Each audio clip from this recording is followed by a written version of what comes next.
আসসালামু আলাইকুম, কেমন আছেন? সবাইকে আমন্ত্রণ জানাচ্ছি বিনমিশালের সঙ্গে। ইতিমধ্যে সারা বিশ্বে বসবাসরত সকল প্রবাসী অবগত হয়ে গেছেন গতকালের বাজেটে ব্যাগেজ নীতিমালায় মোবাইল ফোন ও স্বর্ণ অলংকার নেওয়ার ক্ষেত্রে কিছুটা পরিবর্তন এসেছে, বিধিনিষেধ জারি করা হয়েছে। এরপরে আমাদের কাছে সবথেকে বেশি প্রশ্ন আসতে শুরু করেছে, কোন কোন জিনিসগুলো আমরা শুল্কমুক্তভাবে নিতে পারবো, যাতে আমরা কাস্টমসের ঝামেলা এড়াতে পারি।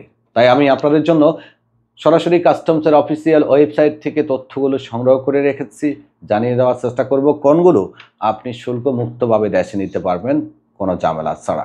এবং মোবাইল ফোন ও স্বর্ণ অলংকার নেওয়ার ক্ষেত্রেও অনেকের প্রশ্ন অনেক বেশি, কিভাবে কি করতে হবে।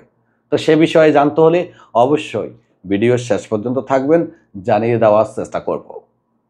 ভালো লাগলে ভিডিওটি শেয়ার করবেন। প্রিয় দর্শক, শুরুতেই কাস্টমসের ওয়েবসাইটে যে পণ্যগুলো দিয়েছে, যেগুলো এখন অ্যাভেলেবেল খুব কম, তারপরেও জানিয়ে দিচ্ছি। এর মধ্যে প্রথমেই আছে ক্যাসেট প্লেয়ার 2-in-1, যে কোনো একটা, ডিক্সম্যান অথবা ওয়াকম্যান যে কোনো একটা অডিও, বহনযোগ্য অডিও সিডি প্লেয়ার যে কোনো একটা, ডেস্কটপ অথবা ল্যাপটপ সাথে একটা ইউপিএস সহ যে কোনো একটা। ইউপিএস হলো আপনার এক্সটার্নাল চার্জার। ডেস্কটপ অথবা ল্যাপটপ যে কোনো একটাই আপনি নিতে পারবেন সম্পূর্ণ ট্যাক্স মুক্তভাবে। কম্পিউটার স্ক্যানার যে কোনো একটা নিতে পারবেন। কম্পিউটার প্রিন্ট করার যে ছোটো সাইজের মেশিনগুলো আছে সেগুলো একটা, এবং ফ্যাক্স মেশিন একটা। ভিডিও ক্যামেরার ক্ষেত্রে যে শর্তগুলো দিয়েছে, যেগুলো আমার বোধগম্য নয়, এখানে প্রথমেই বলছে এইচডি ক্যামেরা, ডিবি ক্যামেরা, বেটা camera, DSLR camera, mirrorless camera এবং প্রফেশনাল কাজে ব্যবহৃত হয় এরূপ ব্যতীত একটা ক্যামেরা নেওয়া যাবে। তো এখানে যে ক্যামেরাগুলোর কথা বলা হচ্ছে সবগুলোই কিন্তু ধরতে গেলে প্রফেশনাল কাজে ব্যবহার হয়, আবার নন প্রফেশনাল কাজেও ব্যবহার হয়। যেমন ধরুন, আমার এখানে একটা পড়ে আছে যেটা আমি ইউজ করি না, তো এটা আমার প্রফেশনাল কাজে ব্যবহৃত হচ্ছে না। তো এখানে তারা বলছেন যে এইচডি ক্যাম, ডিবি ক্যাম, বেটা ক্যাম, ডিএসএলআর, মিররলেস ক্যাম এবং প্রফেশনাল কাজে ব্যবহৃত হয় এইরূপ ক্যামেরা ব্যতীত এই ধরনের ক্যামেরা ছাড়া। তো এই ধরনের ক্যামেরা ছাড়া কোনগুলো আছে আমার জানা নেই। তারপরে 9 নম্বরে উল্লেখ করেছে স্টিল ক্যামেরা। স্টিল ক্যামেরার ক্ষেত্রে বলা হচ্ছে digital camera, DSLR, mirrorless camera এবং প্রফেশনাল কাজে ব্যবহৃত হয় এরূপ ব্যতীত। ঘুরে ফিরে কথা একটাই। যাই হোক, ক্যামেরা নেওয়ার ক্ষেত্রে আপনি একটু সচেতন হবেন। এখানে তারা যে তথ্যগুলো দিয়েছে, কোনটা আসলে সঠিক আর কোনটা বেসঠিক বুঝে ওঠাটা কঠিন হয়ে যাচ্ছে। এরপরে টেলিফোন সেটের ক্ষেত্রে সাধারণ পুশ বাটন অথবা কর্ডলেস যে কোনো একটা আপনি নিতে পারবেন শুল্কমুক্তভাবে। তারপরে আছে ইলেকট্রিক ওভেন, মাইক্রো ওভেন যে কোনো একটা আপনি নিতে পারবেন। Rice cooker, pressure cooker, gas oven, burner সহ একটা নেওয়া যাবে যে কোনো একটা। Toaster, sandwich maker, food processor, juicer অথবা এবং কফি মেকার যে কোনো একটা আপনি নিতে পারবেন। সাধারণ বৈদ্যুতিক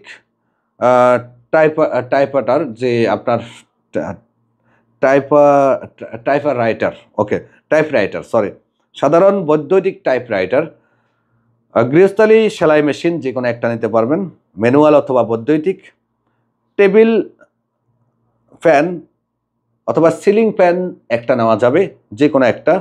স্পোর্টস সরঞ্জাম, যেমন ব্যক্তিগত ব্যবহারের ক্ষেত্রে আপনি স্পোর্টস যে সরঞ্জামগুলো আছে খেলার, সেগুলো নিতে পারবেন শুল্কমুক্তভাবে। 100 গ্রাম স্বর্ণ, যেটা নিয়ে সব থেকে বেশি প্রশ্ন এসেছে যে 22 ক্যারেটের 21 ক্যারেটের স্বর্ণ নিলে সমস্যা হবে কিনা। না, 100 গ্রাম স্বর্ণের অলংকার আপনি নিতে পারবেন, অবশ্যই একই ডিজাইনের 12টি হতে পারবে না। 22 ক্যারেটের উপরে হতে পারবে না।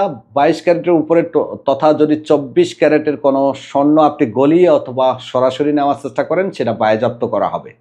22 ক্যারেটের উপরে স্বর্ণ অলংকার নেওয়ার কোনো সুযোগ নেই, অবশ্যই আপনাকে জুয়েলারি নিতে হবে। এবং 200 গ্রাম রূপা আপনি নিতে পারবেন সম্পূর্ণ শুল্কমুক্তভাবে। 1 কার্টন সিগারেট 216, অর্থাৎ একটা প্যাকেটে যদি 20টা সিগারেট হয়, তাহলে 10 প্যাকেট ছোট সিগারেট, একটা স্টিক বলতে পারেন, একটা স্টিক নিয়ে যেতে পারবেন। 216 থাকতে হবে। টেলিভিশনের ক্ষেত্রে বলা হচ্ছে 29 ইঞ্চি পর্যন্ত এলসিডি, টিএফটি, এলইডি অনুরূপ প্রযুক্তির টেলিভিশন একটা নেওয়া যাবে, সাদা কালো অথবা রঙিন। ভিসিআর, ভিসিপি যে কোনো একটা নেওয়া যাবে। সাধারণ সিডি, 2টি স্পিকার সহ music centre, CD, BCD, DVD, LED এগুলো নেওয়া যাবে একটা। 4 speaker, music centre, CD, BCD, DVD, LBD এগুলো একটা নিতে পারবেন। এলসিডি কম্পিউটার, মনিটর, টিভি সুবিধা থাকুক না থাকুক 19 ইঞ্চি পর্যন্ত আপনি নিতে পারবেন। এলসিডি কম্পিউটার, আমরা কম্পিউটার মনিটর বলে থাকি, সেগুলো 19 ইঞ্চি পর্যন্ত একটা আপনি নিতে পারবেন। এবং 2টি ব্যবহৃত মোবাইল সেট আপনি শুল্কমুক্তভাবে নিতে পারবেন। অর্থাৎ আমি যদি এখন দেশে যাই তাহলে আমার যেটা দিয়ে ভিডিও করতেছি এটা, আর একটা মোবাইল আছে আমার সেটা, এই 2টা মোবাইল আমি ব্যবহৃত মোবাইল হিসেবে শুল্কমুক্তভাবে নিতে পারবো।